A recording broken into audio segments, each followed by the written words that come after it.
सभी प्यारे बच्चों को अनुसर का एक बार प्यार भरा नमस्कार। सीयूटी एग्जामिनेशन 2024 आपके सिर पर मंडरा रहा है और लास्ट डेट अभी आपको पता चल चुकी है कि 31 मार्च है।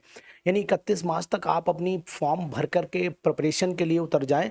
और इसमें केमिस्ट्री एक कैसा रोल अदा करेगी, केमिस्ट्री में आपके नंबर ज़्यादा कैसे आएंगे, केमिस्ट्री में आपको कितने क्वेश्चंस करने पड़ेंगे, इन सब बातों पर आज हमारी पूरी चर्चा होगी। तो सीयूटी का केमिस्ट्री सिलेबस कैसे प्रिपेयर करना है रसायन पाठशाला के इस चैनल पर आपको बताया जाएगा। और रसायन पाठशाला का ये चैनल आपको सीयूटी के परफेक्ट एग्जामिनेशन के स्टडी मटेरियल पर लेकर के चलेगा। तो केमिस्ट्री का 306 कोड का जो कोड है, केमिस्ट्री का 306 और क्लास 12th का सिलेबस इसमें आने वाला है। और क्लास 12th में क्या क्या इसमें आएगा, पहली बात तो आप नोट कर लीजिए, कहीं पर भी अच्छे तरीके से नोट कर लीजिए। हेडिंग मैं आपको दे रहा हूँ कि ये यहाँ पर क्या, there will be one question paper which will have 50 questions. कितने क्वेश्चन होंगे बच्चों? 50 क्वेश्चन होंगे। 50 क्वेश्चन में से आपको 40 क्वेश्चंस अटेम्प्ट करने पड़ेंगे, यानी कि 40 questions needed to be attempt. तो सीयूटी एग्जामिनेशन अगर आपको क्वालिफाई करना है, सीयूटी एग्जामिनेशन में अपनी पकड़ बढ़िया से बनानी है, तो फिर किन किन चैप्टर्स पर हमें ध्यान देना पड़ेगा और इनकी प्लान्ड क्या है, इन पर हम लोगों को क्या प्रिपरेशन करनी पड़ेगी, इनके नोट्स के साथ में भी अगर आप चाहते हैं कि सीयूटी की फ्री में आपकी प्रिपरेशन हो जाए, तो फिर मैं आपको सलाह दूंगा कि हमारे चैनल पर सब्सक्रिप्शन ले लीजिए और सीयूटी की फुल प्रिपरेशन तब तक करिए जब तक कि सीयूटी का एग्जामिनेशन नहीं हो जाता है। तो अब हम सीयूटी की क्लास भी शुरू करने जा रहे हैं। तो सीयूटी की क्लास के लिए जो हमने पीजी की क्लास भी शुरू की है और यूजी की क्लास भी शुरू की है। अगर आप ज्वाइन करने में इंटरेस्ट रखते हैं और इन चैप्टर्स को आप सही से पढ़ना चाहते हैं, तो सीयूटी के इस पूरे सिलेबस वीडियो को आप ध्यान से आज देखिएगा। सॉलिड स्टेट, यहाँ पर सॉलिड स्टेट ये चैप्टर हालांकि 12th क्लास से रिमूव कर दिया गया है, लेकिन ये आपके सीयूटी के एग्जामिनेशन में है और मैं अक्सर इसे पढ़ाता भी हूँ। तो ये आप ध्यान दीजिए कि ये चैप्टर आपको इम्पॉर्टेंट नोट्स के साथ में मिलेगा और ये चैप्टर में आपको क्या क्या पढ़ना है वो चीज़ें भी आपको ध्यान देनी पड़ेंगी। क्लासिफिकेशन ऑफ सॉलिड्स तो पढ़ेंगे ही पढ़ेंगे, लेकिन मैं आपको सलाह दूंगा कि यहाँ पर यूनिट सेल पर आप ज़्यादा फोकस करिएगा। पैकिंग इफिशियंसी पर बहुत ही ज़्यादा फोकस करना है। यहाँ से भी क्वेश्चन मिलेगा, वाइड से भी क्वेश्चन आपको मिल सकता है, एन और पी टाइप सेमीकंडक्टर से भी क्वेश्चन आपको मिलने के चांस दिखाई दे रहे हैं। तो फिर मेरे प्यारे बच्चों, क्लासिफिकेशन सॉलिड पर ज़्यादा ध्यान देना है, लेकिन क्लासिफिकेशन में कोवेलेंट सॉलिड पर बहुत ज़्यादा ध्यान देना है। और कोवेलेंट सॉलिड से उम्मीद है कि आपको क्वेश्चन 100% यहाँ पर मिलने के चांस है। तो अनुसर की इस वीडियो को ज़रूर सपोर्ट करिए और आपको सलाह भी दूंगा इस बात की कि आप प्रॉपर तरीके से बिल्कुल 100% उतर जाइए मैदान में और सिलेक्शन ले लीजिए। और केमिस्ट्री का ऐसा सब्जेक्ट होता है ना कि जो बीएससी का चाहे पीसीएम ग्रुप हो और चाहे पीसीबी ग्रुप हो, यानी कि जेडबीसी ग्रुप जिसे आप बोलते हैं, जूलॉजी बॉटनी केमिस्ट्री, तो chemistry is one of the most important subject for CUET examination. क्यों इंपॉर्टेंट है केमिस्ट्री? ये एक बॉर्डर लाइन सब्जेक्ट भी बोला जाता है। इसे मैं बॉर्डर लाइन इसलिए बोलता हूँ क्योंकि ये आपको सिर पर चढ़ा भी देगा और ज़मीन में उतार भी देगा। तो ये बात ध्यान दीजिए। सॉलिड स्टेट में आपको डिफेक्ट्स पर भी फोकस कर लेना है, तो थोड़ा सा मैं डिफेक्ट को भी, पॉइंट डिफेक्ट जो है वो ज़्यादा पूछे जा सकते हैं। N type P type semiconductor आपसे ज़्यादा पूछे जा सकते हैं। यूनिट सेल आपसे ज़्यादा पूछी जा सकती है। पैकिंग इफिशियंसी पर क्वेश्चन आ सकता है, वाइड्स पर क्वेश्चन आ सकता है, और कोवेलेंट जो सॉलिड्स होते हैं उन पर भी क्वेश्चन यहाँ पर, डायमंड और ग्रेफाइट पर मेरे उम्मीद है कि डायमंड और graphite these are the one of the most important topic related to the covalent, diamond and graphite. इन दोनों पर बहुत फोकस आपको करना है किसी भी कीमत पर, क्योंकि ये आपको क्वेश्चन दे करके जाएंगे। यहाँ से ध्यान दीजिएगा। अब आ जाइए, हम लोग बात कर लेते हैं सॉल्यूशन की। अगर हम लोग सॉल्यूशन की बात करते हैं तो सॉल्यूशन में आपको ध्यान देना पड़ेगा कि आखिरकार कौन कौन सी चीज़ें सॉल्यूशन में हमें नोट डाउन करनी चाहिए, कौन कौन से टॉपिक हैं। पहले तो ये जान लीजिए कि सॉल्यूशन आपके सिलेबस में है। यहाँ पर राउल्ट्स लॉ से जुड़ा हुआ क्वेश्चन एग्जामिनेशन में आ सकता है। एलिवेशन इन बॉइलिंग पॉइंट और डिप्रेशन इन फ्रीजिंग पॉइंट पर क्वेश्चन 100% बन सकता है। इसलिए इस पीडीएफ को आप सेव करिए और नोट करिए। वेंट ऑफ फैक्टर पर भी 100% क्वेश्चन आएंगे, यानी कि सीयूटी एग्जामिनेशन में कहाँ से आएंगे क्वेश्चन आपको डिट्टो बताए चल रहा हूँ, नोट कर लीजिए। इन पर मेरी वीडियोज़ भी आएंगी। सॉलिड के क्वेश्चन पर भी आएगी, सॉल्यूशन के क्वेश्चन पर भी आएगी। इन पर लगातार वीडियोस आएंगी। और अगर आप एरोमा केमिस्ट्री क्लासेस के चैनल को भी सब्सक्राइब कर लेते हैं तो उसका लिंक भी डिस्क्रिप्शन में लगाऊंगा, वहाँ पर भी हमारी बहुत सारी वीडियोज़ सॉलिड सॉल्यूशन इलेक्ट्रॉन की सबकी पड़ी हुई है, इनको आप देख सकते हैं। और क्वेश्चन पेपर इंग्लिश में करिएगा, ये मेरी आपको सलाह है। वही यानी कि अब दोनों में होगा, हिंदी इंग्लिश दोनों में होगा, अब जिसमें आपको ईजी लगे, ईजी जो लगे उसमें सेलेक्ट करिए। और यहीं पर कॉलिगेटिव प्रॉपर्टीज़ के नाम आपसे पूछे जा सकते हैं, तो मैं आपको सलाह दूंगा कि कॉलिगेटिव प्रॉपर्टीज़ के नाम भी आप जरूर याद कर लीजिए। भूलने का नहीं है बिल्कुल, काम आपको ऐसा करना है कि सिलेक्शन लेना है, ठीक है ना। तो सिलेक्शन के लिए अब आ जाइए unit number 3 electrochemistry, one of the most important unit और कठिन यूनिट भी मानी जाती है ये। इस यूनिट से क्वेश्चंस लगातार आने के चांसेस हैं। यहाँ पर जो टफ टॉपिक है वो स्पेसिफिक और मोलर कंडक्टेंस, ये एक इम्पॉर्टेंट और टफ टॉपिक माना जाता है। तो स्पेसिफिक और मोलर कंडक्टिविटी और इनके वेरिएशन जो है वो कंसंट्रेशन के साथ में जरूर पढ़ के जाइएगा। और कोलरिश लॉ को बिल्कुल नहीं भूलना है, कोलरिश लॉ को 100% पढ़ना है। नस्ट इक्वेशन आपके लिए वरदान है, लिख लो, आएगी इसके ऊपर 100% इसके ऊपर लिख लीजिए। गिब्स फ्री एनर्जी चेंज पर भी क्वेश्चन आना है, फ्यूल सेल पर भी क्वेश्चन आना है, ये नोट कर लीजिए। और गैल्वेनिक सेल पर तो वो निश्चित है। तो यहाँ पर जहाँ मैं लिख रहा हूँ ना 100%, देखो नस्ट इक्वेशन, गैल्वेनिक और गिब्स फ्री एनर्जी, इसके आगे मैं 100% लिख रहा हूँ। इसका स्क्रीनशॉट ले लो और नोट कर लो अनुसार की बात को कि क्वेश्चन आया कि नहीं आया, ये बात ध्यान देना, वरना कोई नहीं आपको समझाएगा। केमिकल काइनेटिक्स के साथ में सीयूटी के फुल सिलेबस का डिटेल मैं आपके साथ में लेकर के चल रहा हूं, तो फिर आप इस वीडियो को अपने दोस्तों तक जरूर शेयर करिए। सब्सक्राइब कर लीजिए चैनल को अगर आपको सीयूटी की प्रिपरेशन करना है। 1 मंथ में आपको फ्री ऑफ कॉस्ट प्रिपरेशन में करवाऊंगा, ये मेरा वादा है आपसे, लेकिन सपोर्ट आपका चाहिए, हर कीमत पर चाहिए। केमिकल काइनेटिक्स को देखिए, यहाँ पर आपको कुछ किसी भी कोर्स को लेने की कोई ज़रूरत नहीं है, हमारे साथ एनरोल होइए और प्रिपरेशन करिए मस्ती के साथ में। केमिस्ट्री में कहीं नहीं जाना है, अगर केमिस्ट्री प्रिपेयर करना है तो हमारे चैनल पर बने रहना है। और यहाँ पर मैं आपको बताऊंगा कि जो केमिकल काइनेटिक्स टॉपिक है, केमिकल काइनेटिक्स में ऑर्डर ऑफ रिएक्शन और मॉलिक्यूलरिटी पर क्वेश्चंस आना निश्चित है।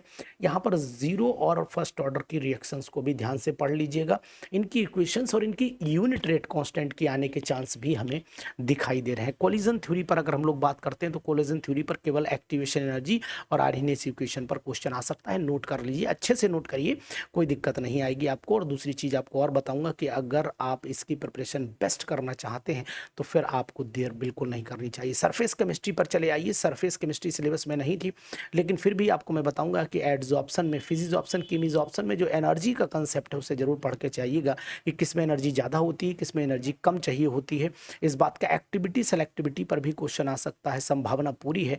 और यहाँ से फिर आप चले आइएगा कि Tyndall effect, Brownian movement, electrophoresis, coagulation, इन पर क्वेश्चन निश्चित हैं, कोई रोक नहीं सकता है। और कैटालिसिस में, एंजाइम कैटालिस्ट में जो कियन लॉक मॉडल है, एड्जॉर्प्शन जो थ्योरी है एंजाइम कैटालिसिस की, उस पर भी विशेष तौर से आपको ध्यान देते रहना और लगे रहिए पूरी तरीके से हमारे साथ में। हम आपको प्रिपरेशन कराएंगे कि किस तरीके से जो है वो सीयूटी एग्जामिनेशन क्वालिफाई कराया जाएगा। तो इनके नोट्स भी रहेंगे, इनकी प्रिपरेशन भी रहेगी, बशर्ते आपका साथ चाहिए, चैनल का सब्सक्रिप्शन चाहिए। और आप जब आप साथ रहेंगे तो फिर तैयारी करने का कुछ अंदाज ही निराला होगा। जनरल प्रिंसिपल्स और प्रोसेस ऑफ आइसोलेशन पर चले आइए। हालांकि चैप्टर नहीं था सिलेबस में, अगर आप 12th में देखेंगे तो सिलेबस में नहीं थे, लेकिन हाँ ये एनसीईआरटी को फॉलो कर रहा है, तो इसलिए यहाँ पर आपको एल्यूमिनियम और कॉपर, जिंक, इनके और जरूर याद कर लेने कि इनके और कौन कौन से हैं।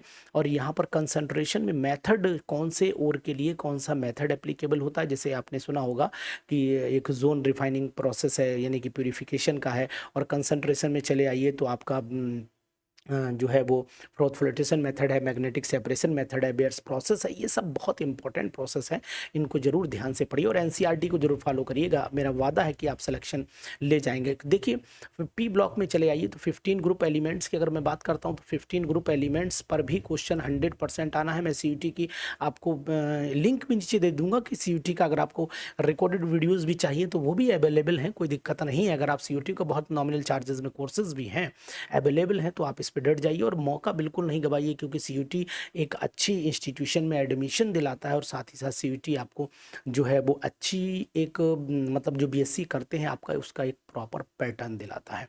तो ये आप जान लीजिए, सीयूटी केमिस्ट्री के लिए आपको किसी कोचिंग की कोई ज़रूरत नहीं, सीयूटी केमिस्ट्री के लिए आपको कहीं नहीं जाना। तो सीयूटी में 100% आप नए चैनल पर चले जाइए, हमारा रसायन पाठशाला के नाम से चैनल है, और यहीं पर आपको हम प्रिपरेशन कराएंगे सीयूटी एग्जामिनेशन 2024 की।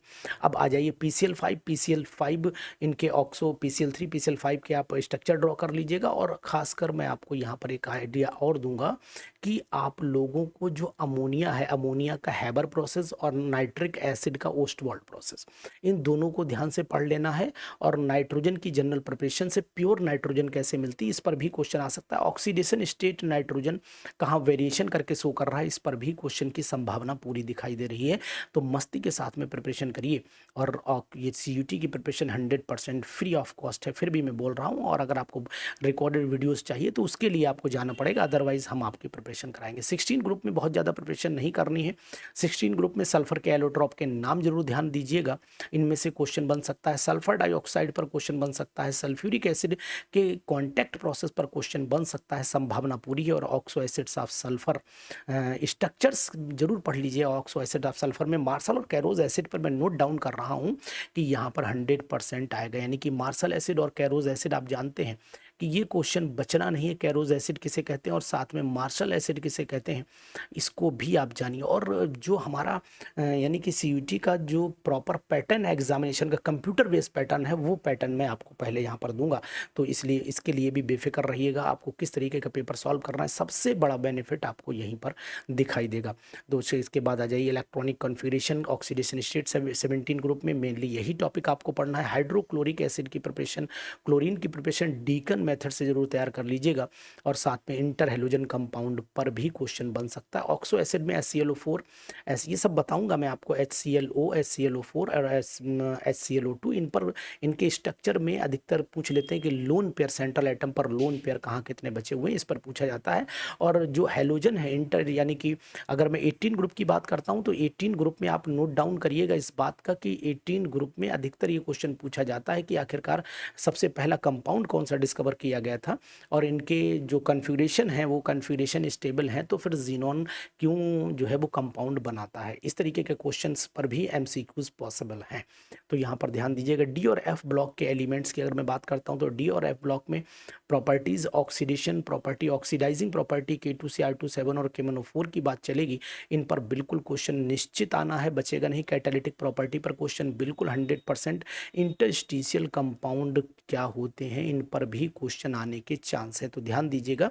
लेंथेनॉइड कॉन्ट्रैक्शन में अधिकतर, लेंथेनॉइड कॉन्ट्रैक्शन में LaOH का whole thrice is more basic than LuOH का होल थ्राइस, इस पे क्वेश्चन बन सकता है। और प्रोसेस सेपरेशन का पूछ सकते हैं, तो लेंथेनॉइड कॉन्ट्रैक्शन इसमें मेन टॉपिक एज पढ़ लीजिएगा तो संभावना पूरी है। एक्टिनॉइड पर बहुत विशेष ध्यान नहीं देना, लेकिन कंपैरिजन जरूर पढ़ लीजिएगा NCERT की मदद से, ठीक है ना। तो इस चीज़ को जरा ध्यान दीजिए। और कोऑर्डिनेशन कंपाउंड में चले आइए। कोऑर्डिनेशन कंपाउंड की अगर मैं बात करता हूं तो कोऑर्डिनेशन कंपाउंड में बर्नर थ्योरी पर क्वेश्चन रखा हुआ है, बिल्कुल मेरा वादा है, 100% श्योर है। बैलेंस बॉन्ड थ्योरी और CFT पर एक MCQs बनेंगे, और इन MCQs में आपसे मैग्नेटिक बिहेवियर के साथ में उनके जो स्ट्रक्चर है वो क्या पॉसिबिलिटी है, एवरेशन कौन सी पॉसिबिलिटीज़ है, मैग्नेटिक है या नहीं, इन पर संभावना बनेगी। और इनके साथ में कोऑर्डिनेशन कंपाउंड के IUPAC नेम मैं बताऊँगा आपको अपने इस वीडियो में, कौन कौन से IUPAC नेम CUT में आ सकते हैं। तो CUT पर फोकस कर दीजिए, ये महीना लगा दीजिए पूरी तरीके से, अगर आपको BSc परफेक्ट तरीके से करनी है। ध्यान दीजिएगा। ऑर्गेनिक केमिस्ट्री में चले आइए। ऑर्गेनिक केमिस्ट्री में CUT पर हमें विशेष ध्यान देना है। हेलो एल्किन्स, हेलो एरीन पर आपको चले आना है। हेलो एल्किन, हेलो एरीन में मैं आपको बताऊंगा कि यहाँ पर आपको फिजिकल प्रॉपर्टीज़ पर विशेष ध्यान देना है। केमिकल प्रॉपर्टीज़ में SN1 SN2 रिएक्शन पर फोकस कर लीजिएगा, जहाँ पर nature of the CX bond पर ध्यान देना पड़ेगा, है ना। तो जरूर ध्यान देना है। DDT का स्ट्रक्चर और इसका फार्मूला भी ध्यान दीजिएगा। फ्रियोन का भी वही आइडोफॉर्म टेस्ट को भी जरा ध्यान से आपको पढ़ना पड़ेगा, तब आपका काम यहाँ पर चल पाएगा, अन्यथा आप नुकसान हो जाएगा। इसलिए जरूर मेरी बातों को ध्यान से सुनिए और गंभीरता के साथ में इसको अपने अंदर उतारिए। CUT एग्जामिनेशन 100% फ्री प्रिपरेशन है CUT की। अल्कोहल फिनॉल ईथर पर चले आइए। अल्कोहल फिनॉल ईथर में अधिकतर पूछा गया है प्राइमरी, सेकेंडरी और टर्सरी अल्कोहल के एग्जाम्पल्स आपसे पूछ सकते हैं, तो प्राइमरी, सेकेंडरी, टर्सरी अल्कोहल के एग्जाम्पल पर विशेष ध्यान दीजिएगा। और मैकेनिज्म डिहाइड्रेशन में कौन सी इंटरमीडिएट बनता है, इस पर ध्यान देना पड़ेगा आपको। और मिथेनॉल, इथेनॉल की जो है वो फार्मूला ध्यान रखिएगा, इनकी प्रिपरेशन कैसे करते हैं वो ध्यान दीजिएगा। तो जो बातें मैं आपको बता रहा हूँ इन पर विशेष तौर से ध्यान देना है। नेम रिएक्शन इसमें जो आती है, जैसे विलियमसन सिंथेसिस है, रीमर टीमन रिएक्शन, इन पर विशेष तौर से एसिडिक नेचर अगर फिनॉल का आप पढ़ लोगे ना, तो यहाँ से क्वेश्चन पक्का 100% क्वेश्चन आपको मिलने वाला है। इसी तरीके से हमारी परफेक्ट प्रिपरेशन अब सीयूटी पे एग्जामिनेशन पर रहेगी। तो सीयूटी का परफेक्ट चैनल है, अब हमारी प्रिपरेशन पूरा फोकस सीयूटी पर रहेगा। हम आपको फ्री ऑफ कॉस्ट प्रिपरेशन कराएंगे। ईथर पर चले आइए। ईथर में आपको क्या करना है, केवल विलियमसन सिंथेसिस पढ़ लीजिएगा और एचआई से रिएक्शन पढ़ लेना। एचआई से रिएक्शन पढ़ लेना 100% क्वेश्चन में, एचआई से रिएक्शन पढ़ लेना 100% क्वेश्चन आपको यहाँ से मिल जाएगा। एल्डिहाइड कीटोन कार्बोक्सिलिक एसिड पर चले आइए। एल्डिहाइड कीटोन कार्बोक्सिलिक एसिड में जो आपको मैं बताऊं कि बहुत इंपॉर्टेंट चीज़ है कि इसकी कुछ केमिकल रिएक्शंस, यानी कि इसकी केमिकल प्रॉपर्टीज़ पर आपको फोकस करना चाहिए। मेरे हिसाब से केमिकल प्रॉपर्टीज़ ही इसकी इंपॉर्टेंट है, और साथ में न्यूक्लियोफिलिक एडिशन पर, और साथ में अल्फा हाइड्रोजन एल्डिहाइड में कहाँ पर होता है, जैसे कैनिजारो रिएक्शन में नहीं होता है और एल्डोल कंडेंसेशन में होता है, तो वो रिएक्शन पर आपको फोकस कर लेना पड़ेगा। और कार्बोक्सिलिक एसिड में चले आना, तो मेथड ऑफ प्रिपरेशन से ज़्यादा इंपॉर्टेंट इसकी केमिकल प्रॉपर्टीज़ है, जिसमें एसिडिक नेचर तो मान के चलो क्वेश्चन बिल्कुल रखा हुआ। बच्चों बिल्कुल ध्यान देना मेरी बात पर। और सीयूटी के इस प्रिपरेशन में हम इतनी ताकत से झुकेंगे कि फिर मान लीजिए कि सिलेबस भी आपको यहाँ से डाउनलोड मिलेगा, और साथ ही साथ आपको प्रिपरेशन भी एकदम बढ़िया करवा दूंगा मैं आपकी, और कोई भी चार्जेस किसी भी प्रकार के नहीं। तो फ्री ऑफ कॉस्ट आपकी प्रिपरेशन होगी सीयूटी एग्जामिनेशन की। ऑर्गेनिक कंपाउंड पर अगर मैं बात करता हूं, तो ऑर्गेनिक कंपाउंड में नाइट्रोजन जो कंटेनिंग कंपाउंड है वो एमीन्स कहलाते हैं। एमीन्स की परफेक्ट वीडियोस के साथ में हम आपको, ये टॉपिक बहुत इंपॉर्टेंट है कि प्राइमरी सेकेंडरी टर्सरी एमीन्स में एक तो हिंसवर्ग रिएजेंट को आप जरूर पढ़ेंगे, और साथ ही साथ इसमें कार्बेलामीन टेस्ट भी पढ़ेंगे, और इनके एग्जाम्पल में जो गैब्रियल थैलीमाइड रिएक्शन उसको बिल्कुल नहीं भूलेंगे। 100% बिल्कुल सटीक उदाहरण के साथ में साइनाइड, आइसोसाइनाइड आपको बताऊंगा। इन पे ज़्यादा ध्यान नहीं देना, केवल नाम पता रहना चाहिए।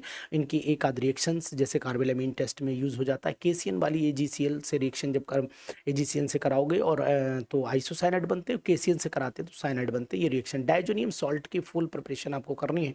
मैं आपको बताऊंगा कितनी ईजी तरीके से आप डाइजोनियम सॉल्ट को विद इन सेकंड याद कर लोगे आप, जानकारी के साथ में आपको डिटेल, वरना आप मान के चलिए दिखावा बहुत चल रहा है, आप इधर उधर फंस जाएंगे, कोई फायदा नहीं निकलेगा। परफेक्ट प्रिपरेशन केमिस्ट्री की केवल हम आपको करा करके देंगे, और वो भी आपकी बिना चार्ज के, कोई चार्ज नहीं। तो आप मान के चलिए सीयूटी की परफेक्ट प्रिपरेशन अगर आपको करनी है, तो फिर ये चैनल आपको सब्सक्राइब फटाफट कर लेना चाहिए, और दोस्तों को भी शेयर कर देना चाहिए कि अनुसर ने प्रिपरेशन कराना शुरू कर दी सीयूटी एग्जामिनेशन की। कार्बोहाइड्रेट में चले आइए। पॉलीसेकेराइड का एग्जाम्पल पूछा जाएगा आपसे। ये भी पूछा जा सकता है कि ग्लाइकोसाइडिक लिंकेज कहाँ होती है, और इसमें डीएल कन्फिग्रेशन पर भी क्वेश्चन आ सकता है। डीएल कन्फिग्रेशन पर नोट कर लो, क्वेश्चन मिलेगा। उसके बाद प्रोटीन पर केवल पेप्टाइड और alpha amino acid, alpha amino acid का और पेप्टाइड पर क्वेश्चन आना है। ज़ेड पर क्वेश्चन आना है। डीनेचुरेशन पर क्वेश्चन आना है। ध्यान दीजिए, डीनेचुरेशन और आप ज़ेड को तो नोट कर लो 100%। डीएनए आरएनए में केवल बेस पूछे जा सकते हैं, कौन कौन से बेस है, किस विटामिन की कमी से कौन सा रोग होगा, ये मैं आपको कॉमनली याद करवा दूंगा। तो मेरे चैनल पर रहोगे तो मैं आपको ये चीज़ें याद करवा दूंगा। पॉलीमर्स में आ जाइएगा तो देखिए, नाइलॉन पर क्वेश्चन आना है, पॉलीथीन पर क्वेश्चन आना है, बेकेलाइट पर क्वेश्चन आना है, बायोडिग्रेडेबल और नॉन बायोडिग्रेडेबल पॉलीमर पर क्वेश्चन आना है। फ्री रेडिकल मैकेनिज्म से जुड़ा हुआ एक क्वेश्चन बन सकता है, इस पर ध्यान दीजिएगा। और केमिस्ट्री इन एवरीडे लाइफ पे चले आइएगा तो एनाल्जेसिक कोई मेडिसिन पूछी जा सकती है, डिसइंफेक्टेंट कौन सा है और जो कौन सा एंटीसेप्टिक है, दोनों का काम कौन करता है, ऐसा एग्जाम्पल आपके सामने आ सकता है। ध्यान, एंटासिड कौन से ज़्यादा बेटर होते हैं, और एंटीबायोटिक्स में नैरो स्पेक्ट्रम और ब्रॉड स्पेक्ट्रम को जरूर पढ़ लीजिएगा। यहाँ पर आर्टिफिशियल स्वीटनिंग एजेंट के नाम और उनकी पावर को ध्यान दीजिएगा। सोप डिटर्जेंट्स में आपको केवल एग्जाम्पल ध्यान रखना है, और क्लिनसिंग एक्शन मिसल फॉर्मेशन आपको पढ़ लेना। तो ये मैंने आपको बेस्ट बताया तरीका। और अगर आपको अनुसर से संपर्क करना है, सीयूटी की प्रिपरेशन परफेक्ट करनी है, तो फिर हमारा संपर्क नंबर आप नोट कर लीजिए, 94 73 70 27 11, 9473702711। ये हमारा कॉन्टैक्ट नंबर है, व्हाट्सएप नंबर है। इस पर आप सीयूटी की प्रिपरेशन के लिए हमारा टेलीग्राम ग्रुप का लिंक भी ज्वाइन कर सकते हो, परफेक्ट वीडियोस के लिए भी जा सकते हो। हमारे पेड क्लासेस भी हैं और फ्री क्लासेस भी, दोनों हैं, दोनों की संभावनाएं हैं। लेकिन मैं आपको सलाह दूंगा कि आप फ्री क्लासेस ज्वाइन करिए और सीयूटी एग्जामिनेशन क्वालिफाई करिए। हमारा उद्देश्य है कि आप मैक्सिमम लोग सीयूटी की फ्री प्रिपरेशन में ज्वाइन करें। जितने भी सीयूटी की प्रिपरेशन, जिन्होंने भी सीयूटी का फॉर्म भरा है, वो लोग सीयूटी के एग्जामिनेशन की प्रिपरेशन परफेक्ट अगर करना चाहते हैं और केमिस्ट्री के साथ बने रहना चाहते हैं, तो हमारे इस चैनल को सब्सक्राइब जरूर करिएगा और अपने दोस्तों को चैनल को शेयर कर दीजिए, जिससे कि केमिस्ट्री की प्रिपरेशन पर डे चलती रहे हमारी।